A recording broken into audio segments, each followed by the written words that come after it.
Welcome back kamaharlika! Sa video na ito ay sama-sama nating papanuurin ang mga bagay na posible ngayon mo pa lamang makikita.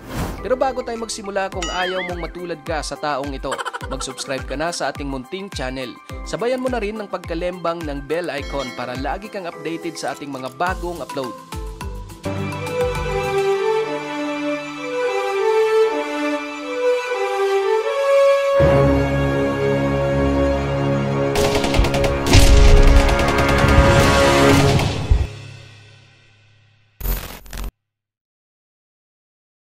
Ito ang katawan ng isang bodybuilder kapag nasa malapitan. At alam nyo ba na ang mga bodybuilder ay wala ng fats o taba sa kanilang katawan? Ibig sabihin, lahat ng ating nakikita sa kanila, maliban sa balat at ugat, ay purong mga muscles na.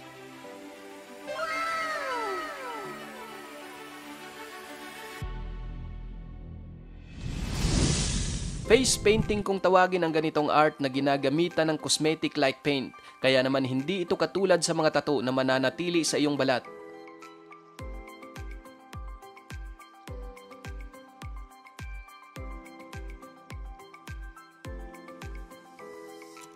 Wow!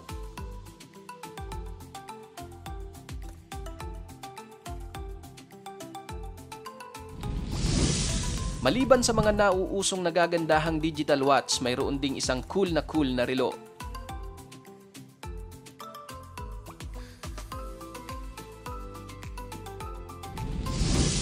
Kakaiba naman ang talento ng babaeng ito. Mantakin mong sa haba ng kanyang dila, nagagawa niyang buhulin ng isang tali at pinapaikot niya pa ito na parang isang ahas.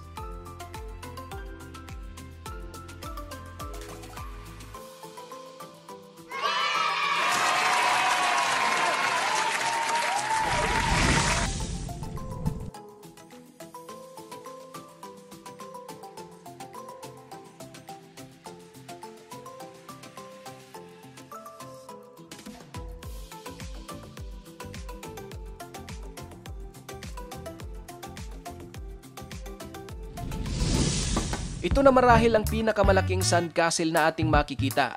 Ginawa ito sa Germany noong 2019 sa pamamagitan lamang ng buhangin at tubig. At ito ay mayroong taas na umaabot ng 18 meters.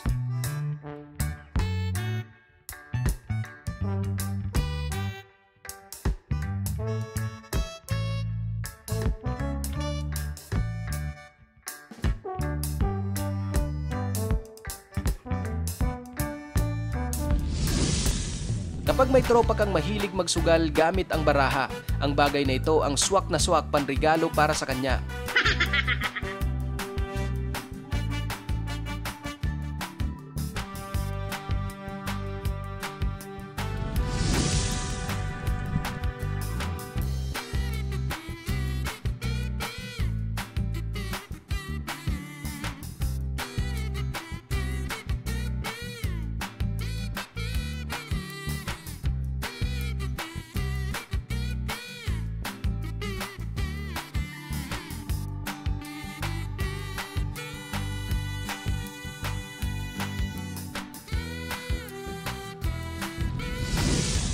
Hoverboard.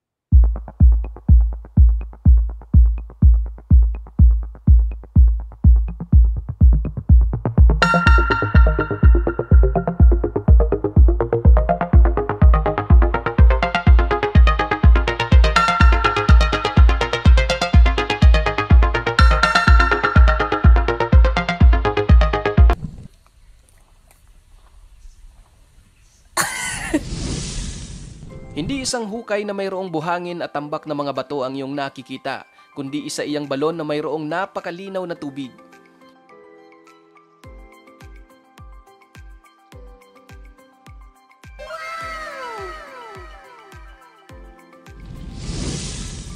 Isa naman itong time-lapse video footage ng slime flux na tumubo sa mga dahon sa loob lamang ng 4 na oras.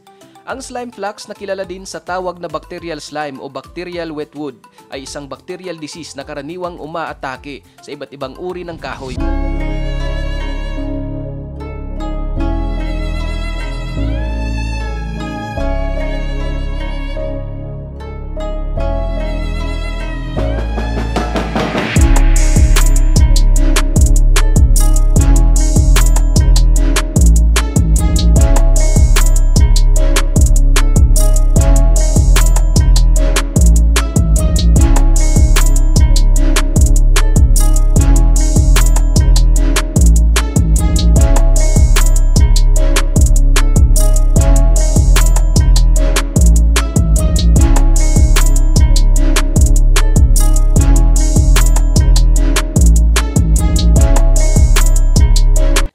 Samantalang ngayon, ganito naman kabilis.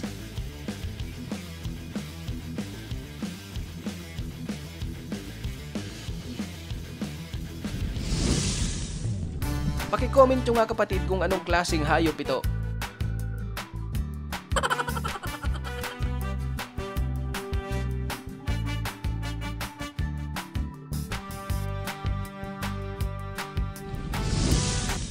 Ito naman ang nakakamanghang talento ng isang bata.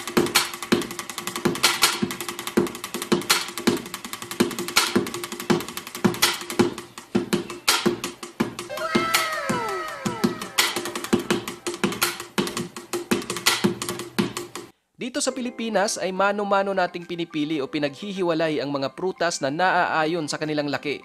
Pero sa India, ganito ang kanilang paraan kung paano mapipili ng tama ang hustong sukat ng mga prutas. Speed flying kung tawagin ang sport na ito. Isa itong kombinasyon ng paragliding at parachuting. Lubhang napakadelikado ng larong ito dahil posible kang magkaroon ng serious injury o humantong sa pagkamatay. Kaya naman pawang mga professional lamang na mayroong ibayong pag-iingat ang maaring sumubok sa speed flying.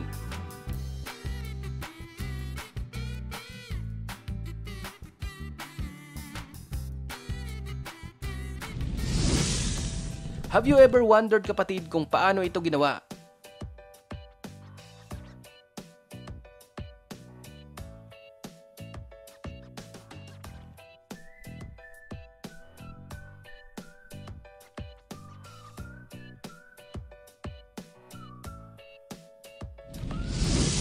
Isa namang nakakamanghang obra na matyagang ipininta ng isang artist sa haligi ng isang tulay na kung saan ilang araw niya ring natapos dahil hinihintay niya munang mag-low tide bago muling simulan ang kanyang ginagawa.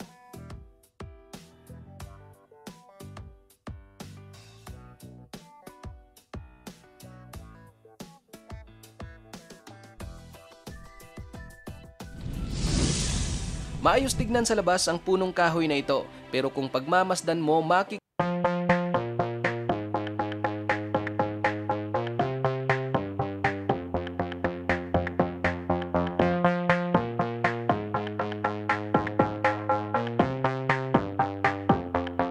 landing ng isang parot, pero biglang ganito ang nangyari.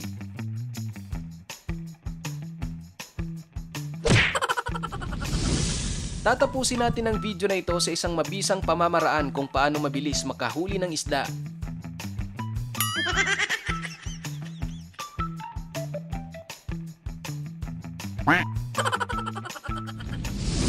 At yan kamaharlika ang ating kompletong listahan ng mga bagay na posible ngayon mo pa lamang nakikita.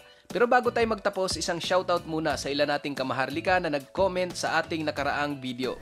Shoutout kay Boroshiki, kay Rone Curillo, shoutout din kay Vertsky Dahili, kay Rodilio Renegado at kay Gian James OK, kay Hadjerem Lakires at pati na rin kay Toxic Girl. At dito na magtatapos ang isa na naman nating video sa araw na ito. Once again, this is Maharlika TV. Maraming salamat sa inyong panonood. Hanggang sa susunod na naman nating upload. Peace out!